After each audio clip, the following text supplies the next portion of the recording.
Hello friend, आज हम class 12th का जो होता है वह थर्ड चैप्टर मैट्रिक्स का हम कुछ सॉल्यूशन लेके आए थे। इससे पहले हम इन्वर्स त्रिकोणमिति का सॉल्यूशन दिए थे क्लास 12th का एनसीईआरटी बुक का।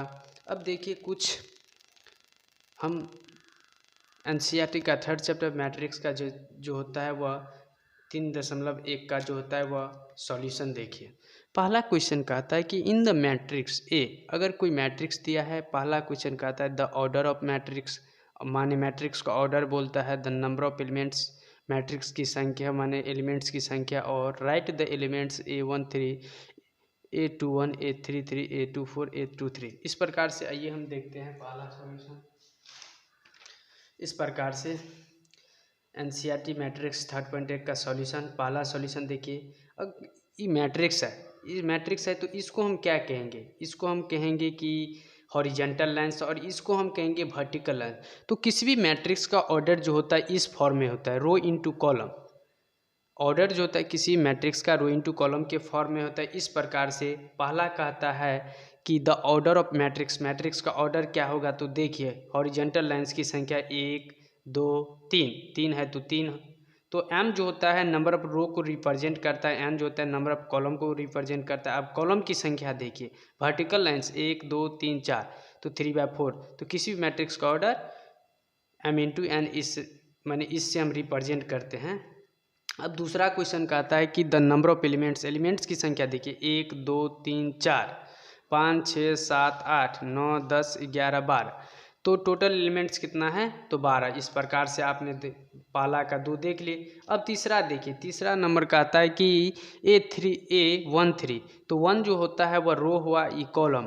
तो 1 रो हुआ कॉलम। तो अब देखिए फर्स्ट रो और थर्ड कॉलम, फर्स्ट रो और थर्ड कॉलम में 19 है तो 19।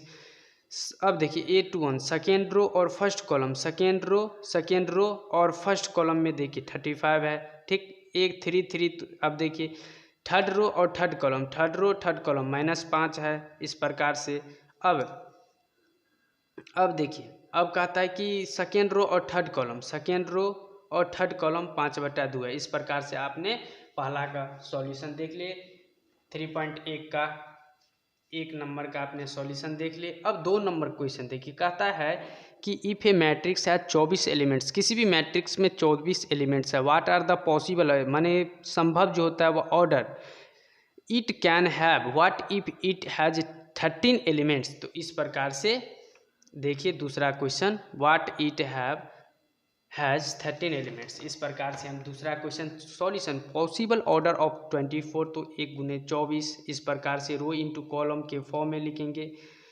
अब 24 गुने 1 3 गुने 8, 8 गुने 3 2 गुने 12, 12 गुने 2 6 गुने 4, 4 गुने 6, और इस प्रकार से 1 गुने 13 और 13 गुने। इस प्रकार से अब तीसरा क्वेश्चन देखिए, सेकेंड नंबर आपने क्वेश्चन देख लिए।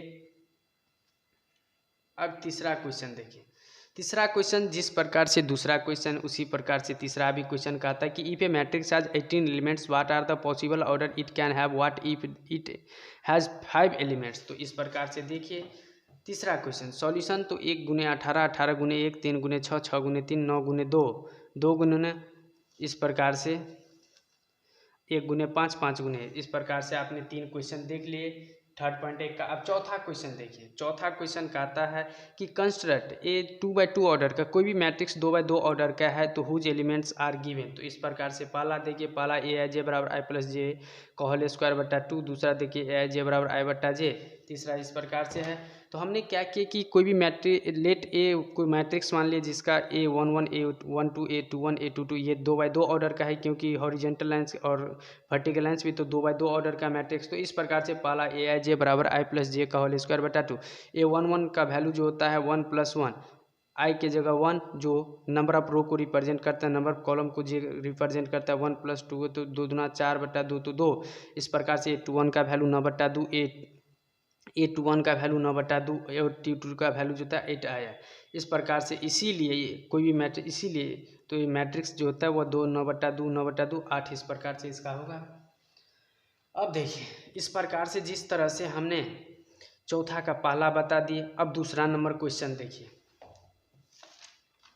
दूसरा नंबर कहता है Aij बराबर I बटा जे है, ठीक। तो A11 का वैल्यू 1, A12 का वैल्यू 1/2, A21 का वैल्यू जो होता है 2, A22 का वैल्यू 1। इस प्रकार से ये मैट्रिक्स A11 1/2 और 2 1। अब देखिए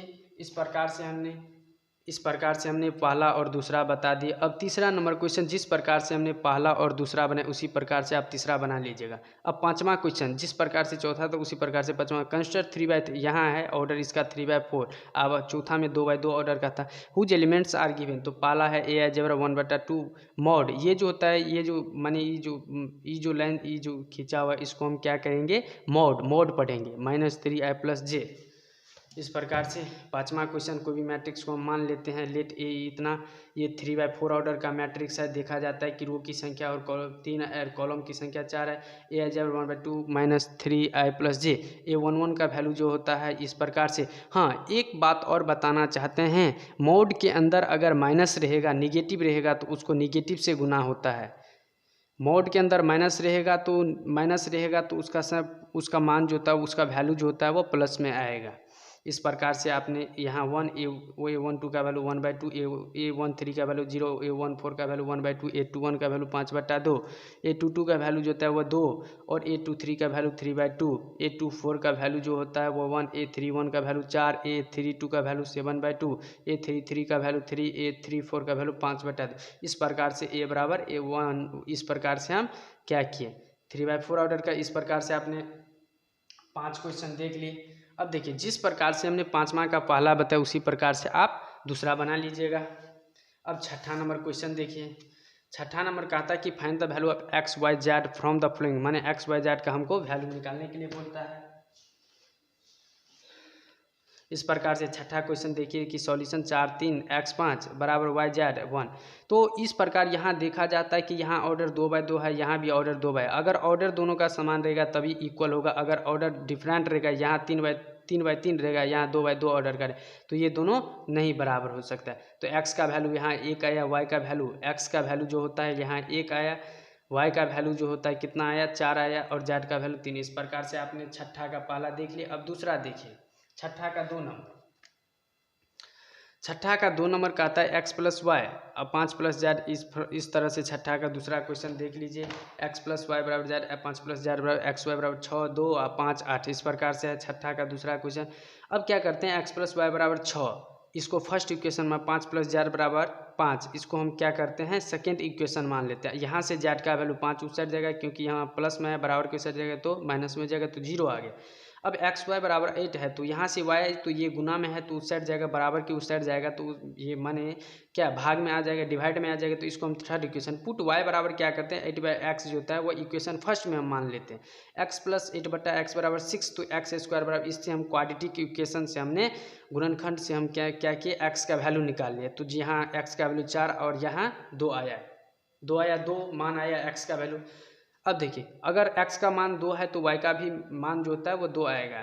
तो x = 4 और 2 बार इन इक्वेशन फर्स्ट में हमने पुट किया। x + y = 6, तो 4 + y = 6, y = 2 आया। यहाँ 2 पुट किए तो 2 + y = 6, तो y बराबर कितना 4 10। इस प्रकार से x = 4, y = 2, z = 0, x = 2, y = 4, z = 0। इस प्रकार से आपने छठा का दूसरा भी क्वेश्चन देख लिए। अब 7वां नंबर क्वेश्चन कहता है, अब देखिए बच गया लास्ट नंबर क्वेश्चन, 3 नंबर बच गया, जो आप लोग जिस प्रकार से हम ई बनाए हैं उसी प्रकार से आप तीसरा देखिए। x + y = z, तो इस 9 मान लीजिएगा, x + z को 5 मान लीजिएगा, y + z को इस प्रकार से बना लीजिएगा जिस तरह से हम 2 बनाए। अब 7वां, find the value of ABC and the D from the equation.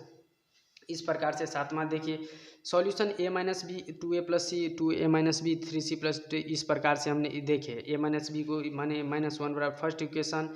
अब क्या किए 2a + c 2a + c = 5, ये सेकेंड इक्वेशन। 2a - b = 0, ये थर्ड इक्वेशन। और 3c + d = 13, ये 4 इक्वेशन मान ली। इस प्रकार से हम क्या करते हैं, पहला और तीसरा को हम क्या करते हैं सॉल्व करते हैं, solve equation first and equation third. इस प्रकार से हम सॉल्व, इससे हमें क्या a और b का मान हमें प्राप्त होगा। अब क्या करेंगे, ए बी का मान प्राप्त हुआ तो पुट ए बराबर, यहाँ से ए 1 पुट करते हैं। 1 पुट करेंगे किस इक्वेशन में, तो हमें दूसरा इक्वेशन में, इक्वेशन सेकेंड में पुट करेंगे तो हमें सी का वैल्यू आ जाए, सी का वैल्यू जिससे 3।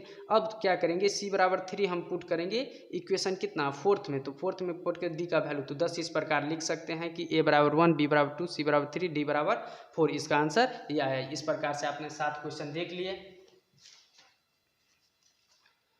अब 8वां नंबर क्वेश्चन जो होता है वो ऑब्जेक्टिव है। 8वां नंबर वैसे है कि दिया है तो स्क्वायर का मतलब ही होता है, स्क्वायर का मतलब होता है कि रो और कॉलम, नंबर ऑफ रो की संख्या भी 2, नंबर ऑफ कॉलम की संख्या 2, तो इस प्रकार से m बराबर रो और कॉलम दोनों इक्वल होगा तो उसको हम स्क्वायर मैट्रिक्स कहेंगे। अब नंबर में which of the given value of x and y make the following pair of matrix equal to, इस प्रकार से दिया हुआ है। तो हम क्या करते हैं, नंबर क्वेश्चन देखिए, नंबर सॉल्यूशन नंबर देखिए, इस प्रकार से हम क्या किए, तो इसको हम क्या किए इक्वल किए, तो 3x + 7 बराबर 0, तो x बराबर यहाँ से हमें x का वैल्यू आ गया। अब y + 1 बराबर 8, y + 1 बराबर 8, यहाँ से हमें y का वैल्यू आ जाएगा।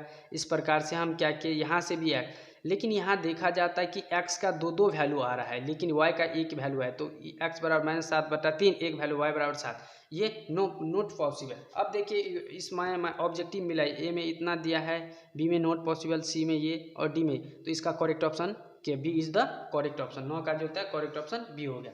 इस प्रकार से आप 10वां क्वेश्चन देखिए।